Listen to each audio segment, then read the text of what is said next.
नमस्कार, खबर प्रधान देख रहे हैं आप और मैं हूं आपके साथ संगीता श्रीवास्तव। देखिए, 24 घंटे में 3 देशों का दौरा, ये सिर्फ एक संयोग है या किसी बड़े राजनीतिक खेल की शुरुआत? पूरी खबर इस वीडियो में बताएंगे आपको, बने रहिएगा अंत तक हमारे साथ। तो ईरान की अचानक कूटनीति तेज हो गई है, जिससे दुनिया भर को अलर्ट कर दिया गया है। आखिर पर्दे के पीछे खेल क्या चल रहा है? काफी समय से खबरें आ रही थी कि मिडिल ईस्ट संकट के बीच शांति के लिए बातचीत चल रही है। कभी इस्लामाबाद में हलचल तेज हो जाती तो कभी अमेरिका से कोई बयान आने लगता, लेकिन अड़चन यही रही कि ईरान और अमेरिका अपनी अपनी शर्तों पर अड़े रहे, जिससे कोई औपचारिक समझौता हो ही नहीं सका। लेकिन इस बार अरागची की ये दौड़ भाग जो हो रही है वो कुछ और ही इशारा कर रही है। मामला किसी बड़े प्रयोग की तरफ बढ़ता दिख रहा है। ये हम नहीं कह रहे, बल्कि हालात ही संकेत दे रहे हैं। ईरान के विदेश मंत्री अब्बास अरागची ने 24 घंटे के भीतर 3 देशों की यात्रा कर ली। पाकिस्तान, ओमान और रूस का दौरा इस समय जियोपॉलिटिकल बहस का केंद्र बना हुआ है। कई बड़े मुद्दे हैं, जैसे स्ट्रेट ऑफ होर्मुज का मुद्दा है, यूएस के साथ तनाव है और कई दिनों से रुकी हुई शांति वार्ता। सबसे पहले विदेश मंत्री अब्बास अरागची पाकिस्तान पहुंचे। ये उनकी 3 दिनों में दूसरी यात्रा थी। वहां उन्होंने पाकिस्तान के सेना प्रमुख आसिम मुनीर, प्रधानमंत्री शहबाज शरीफ और बाकी जो बड़े अधिकारी थे उनसे मुलाकात की। रिपोर्ट जो आई उसके मुताबिक उन्होंने एक रेड लाइन दस्तावेज सौंपा है, जिसमें ईरान की साफ शर्तें लिखी हुई हैं। इसमें परमाणु मुद्दे पर होर्मुज स्ट्रेट को लेकर एक प्रस्ताव दिया गया है। उन्होंने ये भी कहा कि ईरान ने समस्या का समाधान निकालने के लिए एक काम करने वाला प्लान बनाया है, यानी योजना कोई बड़ी बनाई गई है। अब सवाल ये भी बनता है कि क्या अमेरिका सच में बातचीत करना चाहता है या फिर कोई और ही योजना बना रहा है। इसके बाद अरागची ओमान पहुंचते हैं। यहाँ उनकी मुलाकात होती है सुल्तान बिन तारिक से। इस बैठक में खासतौर पर होर्मुज स्ट्रेट की सुरक्षा पर गंभीर तरीके से बातचीत हुई।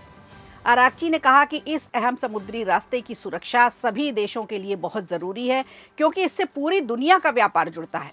रिपोर्ट्स की माने तो ईरान और ओमान मिलकर होर्मुज में टोल सिस्टम बनाने पर भी विचार कर रहे हैं, ताकि इस रास्ते पर कंट्रोल रखा जा सके। ईरान को यह भी डर है कि अमेरिका ओमान में अपना सैन्य बेस मजबूत कर सकता है। इसके बाद वो व्लादिमीर पुतिन से मिलने वाले हैं।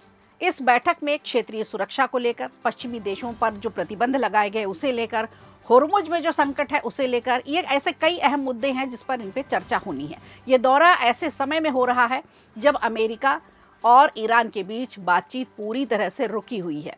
शर्तें रखी गई हैं, शर्तें मानने को दोनों ही तैयार नहीं हैं।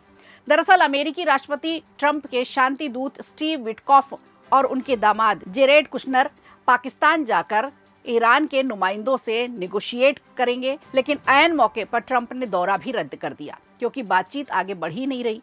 फॉक्स न्यूज़ से बातचीत करते हुए ट्रंप ने कहा कि बिना किसी नतीजे के वहां बैठकर गप्पे लड़ाने का कोई मतलब नहीं निकलता। यानी एक देसी भाषा में अगर इसे कहा जाए तो गप्पे लड़ाना ही है। और जबकि अंतर्राष्ट्रीय स्तर पर इस तरह की बातचीत होती नहीं है। 2 मिनट का भी समय बहुत ज़्यादा होता है। 2 मिनट में भी बहुत बड़े प्लान हो जाते हैं, बहुत बड़ी बातें हो जाती, बहुत बड़ी चर्चा हो जाती है। लेकिन इसे सिर्फ गप्पे लड़ाने वाली बात कह करके ट्रंप ने खुद साबित किया कि कोई भी महत्वपूर्ण मुद्दे पर बातचीत नहीं हो पा रही है। उन्होंने साफ कर दिया कि ईरान ने जो प्रस्ताव दिया था वो अमेरिका को मंजूर नहीं है। ट्रंप ने दावा किया कि उनके दौरा रद्द करने के महज 10 मिनट के अंदर ही ईरान की तरफ से एक नया और बेहतर प्रस्ताव आया। हालांकि बाद में कुछ समय के लिए युद्ध विराम बढ़ाने की बात जरूर सामने आई। इस पूरे मामले में एक और अहम बात है, होर्मुज स्ट्रेट अभी भी पूरी तरह से खुला नहीं है। ईरान की सेना IRGC ने साफ कहा है कि इस रास्ते पर नियंत्रण रखना उनकी रणनीति का हिस्सा है। दूसरी तरफ बात करें तो अमेरिका ने ईरान के बंदरगाहों पर दबाव बना रखा है। दोनों देशों के बीच तनाव लगातार बना हुआ है, कहीं कोई शांति नहीं हुई है। शांति वार्ता पूरी तरह से ठप पड़ी हुई है। कुल मिलाकर अरागची का ये लगातार दौरा ये दिखा रहा है कि ईरान जल्द से जल्द कोई समाधान चाहता है और अलग अलग देशों से वो बात करके एक ऐसा रास्ता निकालने की कोशिश कर रहा है जिससे तनाव कम हो सके, शांति वार्ता आगे बढ़ सके और हालात सामान्य हो सके। अब सबसे बड़ा सवाल ये है कि ये दौरे किसी बड़े समझौते की शुरुआत है या आने वाले समय में कोई और बड़ा टकराव देखने को मिलेगा। आपको क्या लगता है? अपनी राय कमेंट में हमें ज़रूर बताएं और ऐसे ही आसान और अपडेट खबरों के लिए खबर प्रधान से जुड़े रहें। वीडियो अच्छा लगा हो तो लाइक कीजिए, शेयर कीजिए और कमेंट बॉक्स में हमें ज़रूर बताइए।